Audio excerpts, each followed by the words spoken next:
তাদের নিয়ে সুখের সংসার হবে আমাদের। আহ, কবে যে মানুষের দেখা পাবো।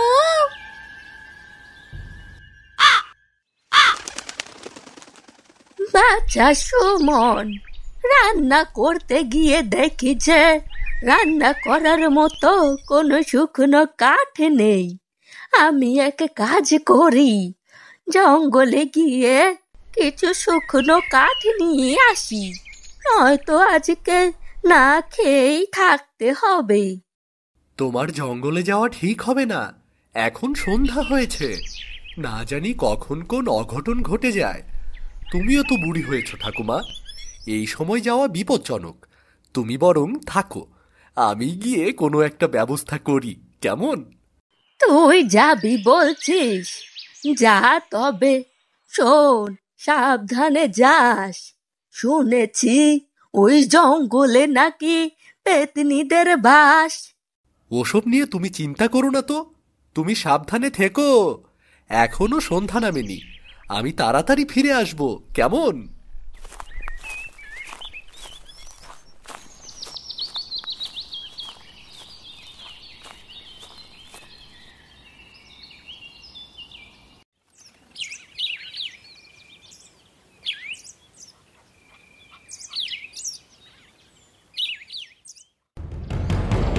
ও রে রে রে, কত সুন্দর ছেলে এসেছে জঙ্গলে। কতদিন পর একটা মানুষ দেখলাম। বাহ, দেখতে তো বেশ ছেলেটা। আমি তো ভাবতেই পারছি না। আহ, খুশি যেন আর মনে ধরছেই না। যদি তাকে ভুলিয়ে পালিয়ে পটাতে পারি, তারপর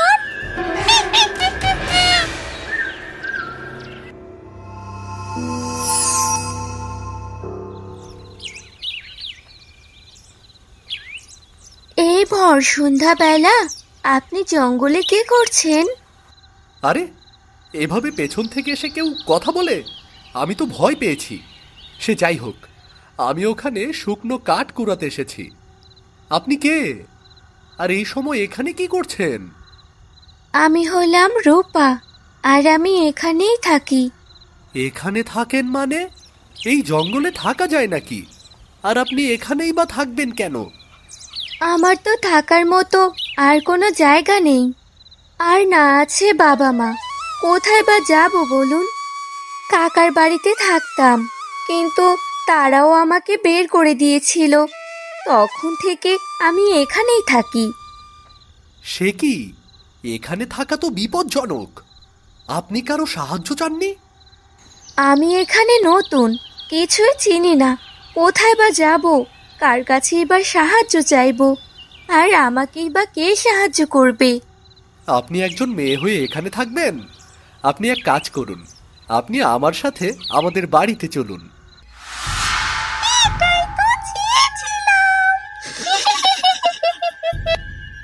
কি হলো? কি ভাবছেন? না, মানে আপনাদের বাড়িতে, কিন্তু আমি তো এক অচেনা মেয়ে। এভাবে আপনার বাড়িতে যাওয়া ঠিক হবে না। সে নিয়ে আপনার ভাবতে হবে না, আর ভয় পাবেন না। আমি হলাম সুমন, আর আমার বাড়িতে আমার ঠাকুমা আছেন। চলুন, আমার কাঠ কুড়ানো শেষ হয়েছে, আর দেরি করলে অন্ধকার হয়ে যাবে যে।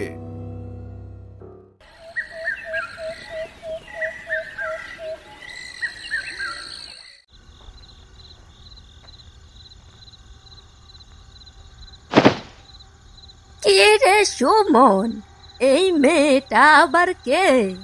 ওর নাম রূপা। জঙ্গলে ওর সাথে দেখা হয়েছে, ওর কেউ নেই, তাই ভাবলাম আমাদের বাড়িতে নিয়ে আসি। তুমিও তো বেশিরভাগ সময় একা থাকো, তোমারও তো একটা সাথী হবে, তাই না? যাক, ভালোই করেছিস। তা রূপা, আমাদের সাথে থাকতে তোর কোনো অসুবিধে হবে না তো? না না ঠাকুমা, কি বলছেন? আপনারা সত্যি অনেক ভালো। নয়তো আমার মতো এমন অসহায় মেয়েকে এভাবে আশ্রয় দিতেন না। ধুর, কি যে বলেন আপনি! এসব বাদ দিয়ে ঘরে যান, আর এই যে ঠাকুমা, নাও তোমার রান্নার শুকনো কাঠ।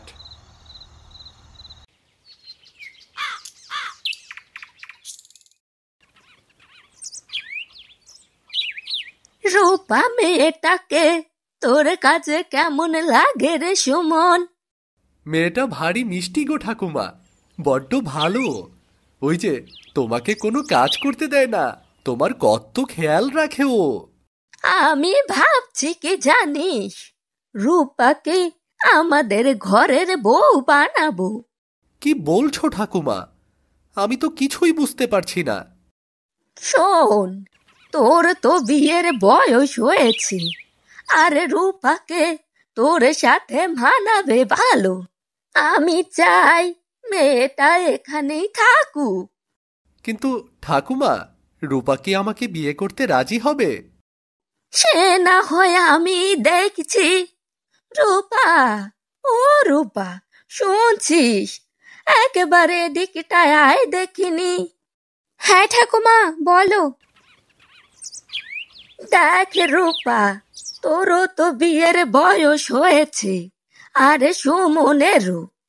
আমার তোকে ভীষণ পছন্দ রে। আমি চাই সুমনের সাথে তোর বিয়েটা হোক, তুই আমার বাড়িতেই থাক। সুমন তোকে ভীষণ পছন্দ করে, তুই কি বলিস? এরপর তাদের বিয়ে হয়, আর এভাবেই কয়েক বছর কেটে যায়। অবশেষে তাদের ঘরে জন্ম নেয় 3 যমজ ফুটফুটে কন্যা সন্তান। ওরা ধীরে ধীরে বড় হতে থাকে।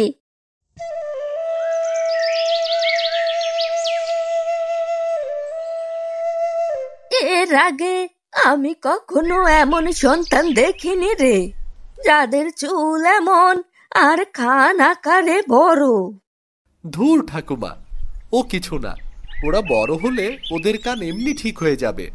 সুমন, আমি ওদের নাম ঠিক করেছি রে, সোনালি, রূপালি আর শেফালি।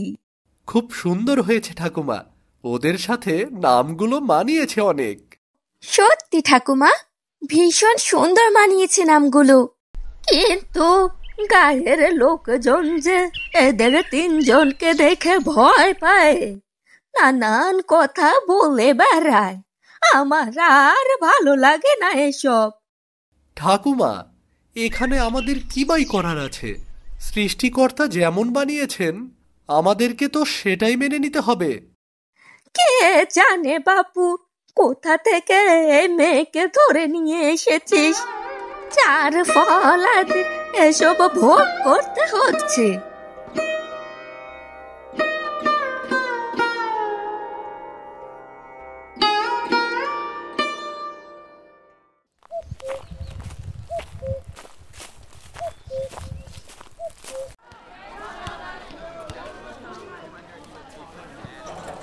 নিতাইদা, বড় দেখে একটা ভালো মাছ দাও তো। কে, সুমন নাকি? ভাইয়া, তোমাকে আমার দোকান থেকে কোনো মাছ দিতে পারবো না। শুধু আমিই না, কেউ তোমার কাছে মাছ বিক্রি করবে না। কেন নিতাইদা, টাকা দিয়ে কিনবো, দেবে না কেন? তোমার মতো লোকের কাছে আমরা কিচ্ছু বিক্রি করব না, যার বাড়িতে কিনা ডাইনিরা থাকে। তোমার 3 মেয়ে দেখতে এত কুৎসিত, দেখতেই ভয় লাগে। এমন অপয়ামের বাপ তুমি। যাও যাও ভাই, যাও, তোমার কাছে আমি কিচ্ছুটি বিক্রি করব না, যাও তো।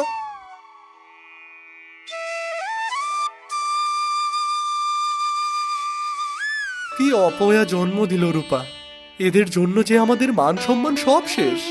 এখন কেউ আমাদের দেখতে পারে না, এমনকি বাজারের কেউ আমার কাছে কোনো কিছুই বিক্রি করে না। লোকে নানা ধরনের কথা বলে, এগুলো আর সহ্য হয় না আমার।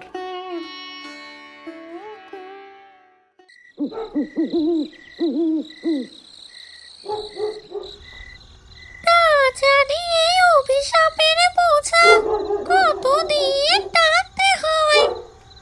আমিও তো মানুষ ছিলাম, সেই সাধু বাবা বলেছিল মানুষকে বিয়ে করলে আবার সব ঠিক হয়ে যাবে। কিন্তু কিছুই তো হলো না, বরং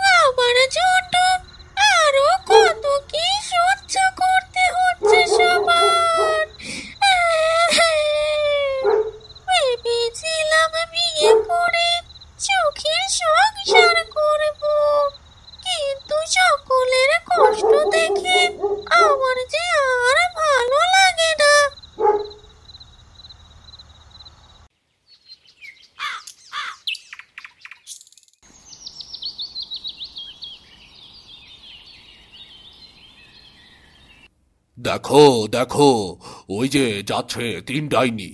ওরা দেখতেই কি বিশ্রী আর কুৎসিত, দেখলেই ভয় ভয় করে। যা বলেছ হারুদা, ওদের দেখলেই কেমন ভয় লাগে।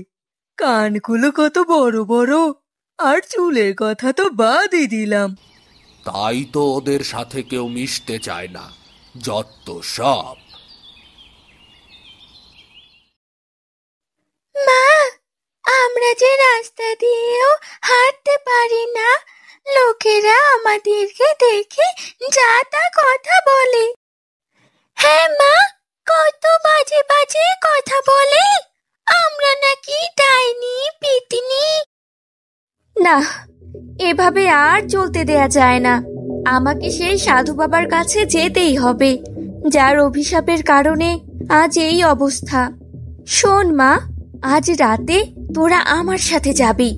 যখন সবাই ঘুমিয়ে থাকবে, আমরা ভোরের আলো ফোটার আগেই চলে আসব।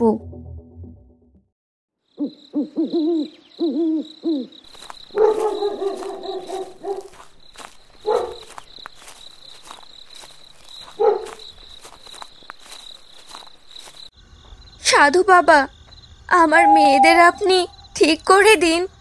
আপনি তো বলেছিলেন যে মানুষের সাথে বিয়ে হলে নাকি সব ঠিক হয়ে যাবে। ঠিক আছে, এখন যেহেতু তুই মানুষের সংসার করছিস, তাই আমি তোকে অভিশাপ মুক্ত করলাম।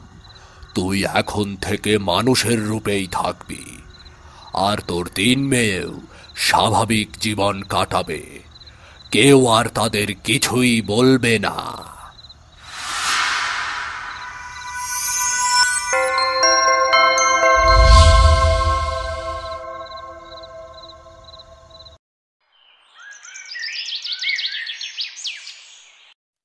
কি রূপা, তোরা সারা রাত কোথায় ছিলি? আরে কি দেখছি আমি, তোর তিন মেয়ে মানুষের মতো স্বাভাবিক হয়ে গেল কিভাবে? সবই তোমাদের আশীর্বাদ গো ঠাকুমা। এখন তো আমার মেয়েদেরকে দেখে আর কেউ ভয় পাবে না, আর তোমাদেরকেও কারো অপমান সহ্য করতে হবে না। কই রে সুমন, দেখে যা দেখে যা, কি কাণ্ড ঘটেছে বাইরে। এ কি দেখছি আমি? রূপা, এসব কি আসলেই সত্যি? আরে হ্যাঁ গো হ্যাঁ। আয় রে আমার তিন কন্যা, আমার বুকে আয়।